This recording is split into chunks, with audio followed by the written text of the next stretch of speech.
2, 1.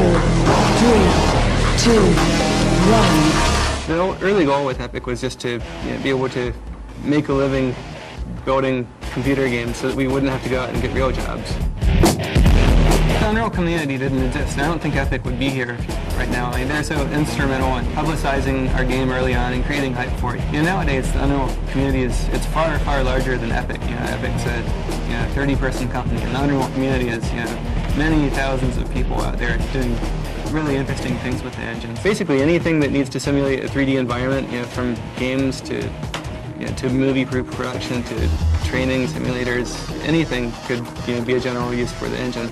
A lot of our game design process is what is called an iterative process, and what happens is one person will say, just an individual designer will sit down and say, I really want to make an environment that has, snow, and the environment's extra slippery. And we have these vehicles, and I want to see how this environment's going to work with these vehicles and whatnot. Any number of random ideas from there. And what the designer will do is he'll sit down and he'll try it out, and then various team members will play it, and a feedback loop will occur, and we'll decide if this is something that's fun or not. Every day at 3 o'clock, we have, a very large play session.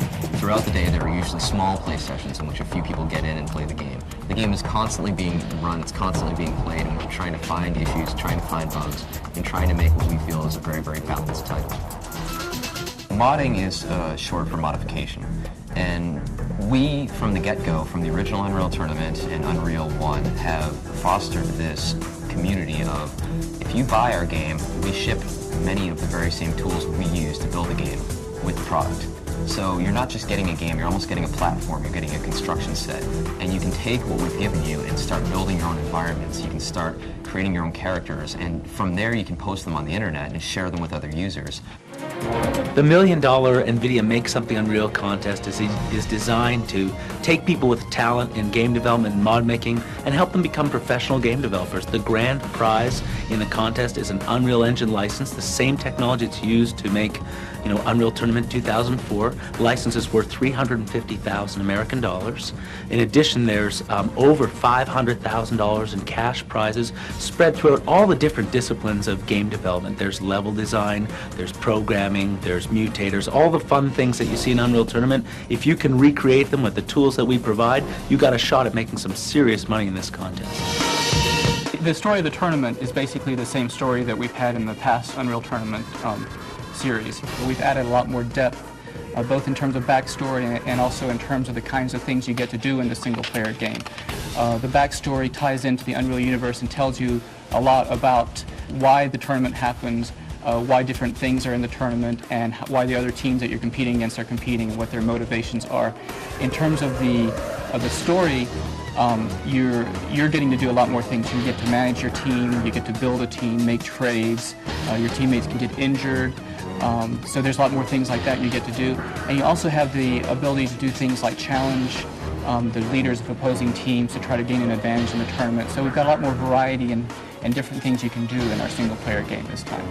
We also have 2 great new game modes, Assault and Onslaught. Assault, of course, is the return of the original, but there's been so many improvements and changes and additions that if you haven't played it before, it's all new to everyone. Onslaught, of course, is the large-scale vehicular-based mode. I believe that last count there's 9 or 10 vehicles in the game, from tanks to flying vehicles to hover vehicles to space fighters. I mean, it's just really, we take it all the way from the ground level to the air and then all the way into space. Well, the 2 new game types, Onslaught and Assault, really bring Unreal Tournament 2004 up to date. The big multiplayer online war simulation game. And it's really interesting to take all of those concepts and bring them into a futuristic, fast-paced game like Unreal Tournament, with our modern futuristic weapons and everything. It creates a whole new gameplay dynamic that you've really never seen in Unreal before. I think the good barometer of a good gaming experience as a designer is if you're making a game that you want to play. And every day when we have our play tests, and we can only play, depending on the day, 16 or 32 players, those servers are packed with every employee from our company just jumping on and blowing each other all to hell. It's just great, great fun.